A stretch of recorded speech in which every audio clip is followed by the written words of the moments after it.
14 mars dernier, un arrêté ministériel ordonnait la fermeture de plusieurs établissements publics. Bars, librairies, restaurants, musées, et bien sûr salles de cinéma. Les amoureux des salles obscures se retrouvèrent privés de leur QG, de leur cocon d'ombre et de lumière, de leur terre de transcendance, de révélation, d'exploration de soi, et de spectateurs sortant leur téléphone pendant la séance. Parce que oui, même ça finit par leur manquer.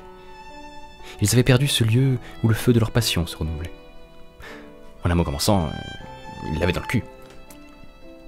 Et alors que les géants du streaming se goinfrent de leurs nouveaux abonnements, alors que les plus téméraires de ces amoureux des salles obscures se rabattent sur les DVD, les Blu-ray et la VOD, ces salles obscures, justement, préparaient la réouverture. Et ce 22 juin 2020, elles sont de retour.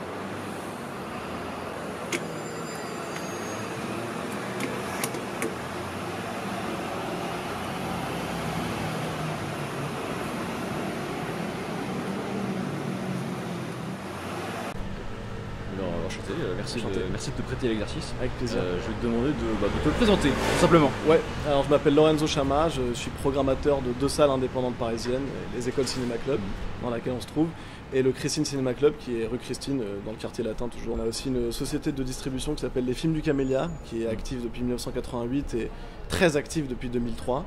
Et donc voilà, on fait vivre les films de toutes les époques le plus longtemps possible. Du coup, avant le confinement, vous avez déjà une programmation de films du patrimoine et un petit peu de films actuels aussi ou pas? Voilà, très très légèrement, enfin beaucoup de patrimoine parce que c'est vraiment ce qui nous caractérise, notre marque de fabrique, et c'est historiquement des cinémas de patrimoine, et comme nous, enfin moi j'adorais le patrimoine, donc on avait vraiment envie de rester dans cette veine-là. Mais on a aussi distribué 2 films italiens contemporains, un qui s'appelle Disperata et un qui s'appelle L'Equilibrio, et qui sont des tentatives pour un petit peu sortir de notre zone de confort, entre guillemets. Et aussi à travers des ciné-clubs et des festivals qui mettent notamment en lumière des cinématographies un peu plus exotiques, un peu moins visibles, comme des films bulgares, équatoriens, chinois, à travers les festivals.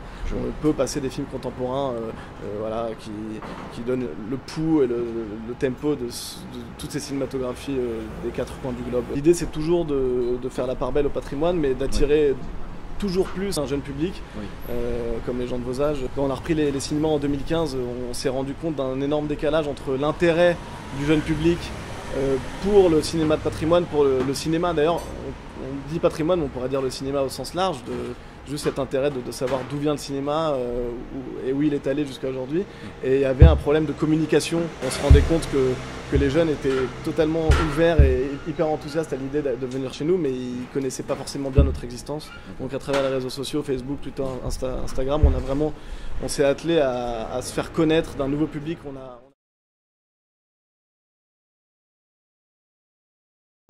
Et du coup, on évoquait rapidement le fait que la VOD a pris un peu de place pendant ce confinement. Oui.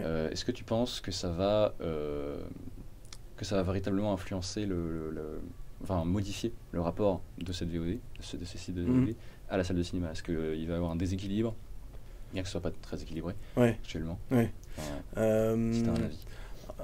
Disons que le cinéma a toujours été habitué à faire face à tout type de concurrence, que ce soit avec l'arrivée de la télé, d'Internet, et maintenant des plateformes qui existent depuis un bout de temps, mais qui ont eu un petit peu leur avènement mondial dans la décennie écoulée, et avec un pic pendant le confinement. Mais étant donné que ça existe, on peut pas, de toute façon, on peut pas lutter, et je pense qu'il faut la considérer comme une composante de la problématique globale de la diffusion de l'image, que ce soit sur tout type d'écran. Et il faut se dire que ça va donner envie aux gens d'aller au cinéma aussi. Je pense à des gens de 15-20 ans qui ont découvert des films en VOD chez eux, même en Blu-ray ou en DVD pour ceux qui en regardent encore, ce qui est mon cas. Je pense que pendant le confinement, on a pris conscience à quel point la salle de cinéma était vraiment incomparable. Moi, j'ai vu énormément de films. Pendant le confinement, j'ai pris beaucoup de plaisir, mais voir un film en salle, ça vaut 50 ou 100 films chez soi. Enfin, moi, c'est mon avis et je pense qu'il est partagé par un certain nombre, pas par tous, parce qu'il y a des gens qui sont moins cinéphiles que nous et qui font pas de distinction, mais pour ceux qui aiment profondément le cinéma, ils se rendent compte à quel point le support de la salle de cinéma est essentiel. C'est comme si on aimait des chanteurs et qui ne se produisaient plus en concert. Écouter uniquement leur CD ou sur Spotify ou iTunes, ce serait insuffisant. Donc le cinéma sans salle de cinéma est bancal. C'est pour ça que les salles de cinéma existent encore et qu'elles existeront encore longtemps, je pense. Après, peut-être qu'un jour, il y aura des séries dans les salles de cinéma. Il y aura des partenariats. C'est déjà arrivé à quelques... J'ai l'exemple du dernier épisode de Game of Thrones qui était passé à Cannes. Ouais, effectivement. Mais ça va peut-être se répandre et se normaliser, si tu veux. Oui. Et nous, même, on a noué une sorte de partenariat officieux pour l'instant avec Netflix. On a accueilli Irishman de Scorsese, Marriage Story, Noah Baumbach et Uncut James des frères Safdie. Et voilà un parfait exemple de cohabitation en fait. Tout le monde y a trouvé son compte. Nous on était hyper contents, ça nous a fait un coup de pub énorme. Netflix a pu légitimer sa position vis-à-vis des auteurs que sont Scorsese, Baumbach et les frères Safdie qui sont quand même qui sont pas des charlatans, hein. C'est des mecs qui ont une vraie vision, qui sont des metteurs en scène et qui montrent que c'est pas parce qu'ils vont avec Netflix qu'ils ont renoncé à leurs valeurs ou ils ont vendu leur âme. Bien au contraire, Netflix leur donne la possibilité, notamment financière, d'aller au bout de leurs idées artistiques. Dans un monde aussi concurrentiel, aussi, où l'économie a une part aussi importante, ce serait hypocrite et finalement stupide de pas y prêter attention. Donc Scorsese l'a très bien compris. Bref, ça fait partie de notre époque. Donc moi je suis pour être dans un esprit un peu réformiste d'évolution. Et par ailleurs, ça n'empêche pas d'avoir des idéaux assez bien ancrés. Comme je te disais avec le 35 mm, je trouve que c'est une des rares fois où on peut dire que l'humanité a régressé en progressant avec l'avènement du numérique, avec le DCP, avec le 4K, le 2K avant et bientôt peut-être du 6K, je sais pas, ou du 5K. On est censé, on a dématérialisé les films ou alors on les a transformés en petits disques durs. C'est économiquement beaucoup plus fiable, il y a moins de copies à se transporter, l'image est souvent très nette, ça se rapproche du Blu-ray, les deux sont quasiment difficiles à distinguer, mais on se rend compte que la profondeur de champ d'une 35 mm, le contraste des couleurs, la lumière, le noir et blanc, l'intensité de l'image qu'offre le 35 mm est extraordinaire et incomparable. Donc on est confronté à l'idée de progrès, de concurrence, de nouvelles donnes. Et je pense qu'il faut tout simplement épouser la courbe en essayant d'exister d'une manière ou d'une autre. C'est ce qu'on essaye de faire. Et finalement, la démultiplication des supports permet à certaines personnes d'avoir accès. Et ça limite aussi quand ils disent « Ah, il n'y a rien sur Netflix », t'as envie de leur dire « Mais va t'acheter un DVD ». Et quand les gens te disent « Il n'y a rien au cinéma », t'as envie de leur dire « Bah lâche un peu GC Gaumont Pâté dans ta vision de « Il n'y a rien » et va voir les cinémas indépendants, surtout si tu habites à Paris ou en France, à plus forte raison.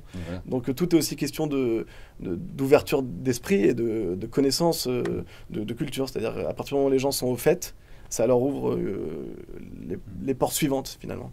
Donc finalement la VOD, c'est bien que ça existe parce que les 12 Truffaut qui sont arrivés sur Netflix, salut-le de ma part. Les 12 Truffaut qui sont arrivés sur Netflix, moi je les avais déjà vus, j'ai les DVD de quasiment tous les films de Truffaut, mais ça permet à plein de gens qui ne les ont pas vus de les avoir vus. Et peut-être qu'un jour ces gens-là auront la curiosité de se dire putain, mais ce serait pas mal de voir un Truffaut au cinéma, ça doit peut-être exister. Qu'est-ce que ça peut faire? Qu'est-ce que c'est différent? Est-ce que c'est différent? Est-ce qu'il y a quelque chose en plus? Exactement. Et ils vont regarder Allociné ou l'officiel des spectacles pour ceux qui sont vraiment à l'ancienne, et ils vont voir qu'il y a du Truffaut au cinéma aussi, donc ils vont peut-être venir chez nous. Et ils vont peut-être venir dans un ciné-club qu'on fait, et ils vont adorer l'ambiance parce qu'on est jeunes, on se prend pas la tête, en même temps on se cultive avec légèreté et plaisir, et puis ils vont peut-être revenir. Voilà. Donc finalement rien n'est figé, tout est en mouvement et tout est possible. Oui, c'est vrai. Donc je préfère être optimiste que négatif. Fellini a dit vive le cinéma, mais aujourd'hui on peut dire vive les salles de cinéma. Merci à tous d'avoir regardé cette vidéo, on espère qu'elle vous aura plu. Ça a été une super expérience pour nous de filmer dans les salles de cinéma, tout ça, vraiment cool. D'ailleurs on tient à remercier Lorenzo qui a pris 30 minutes de son temps en plus de nous prêter une salle de cinéma. D'ailleurs, on vous met le lien dans la description de son cinéma. On met le lien des écoles, de la Filmothèque, de tous ces petits cinémas du quartier latin qui projettent vraiment des très bons films. Allez les voir, vraiment, c'est des super cinémas. Aussi, dans les prochains jours, on va essayer de faire une vidéo sur nos films préférés en guise de vidéo de présentation. Et aussi, à la rentrée, on va essayer de faire des vidéos à fréquence régulière sur les films qui sortiront par la suite et tous les films du moment. Voilà. Merci à tous, abonnez-vous et salut!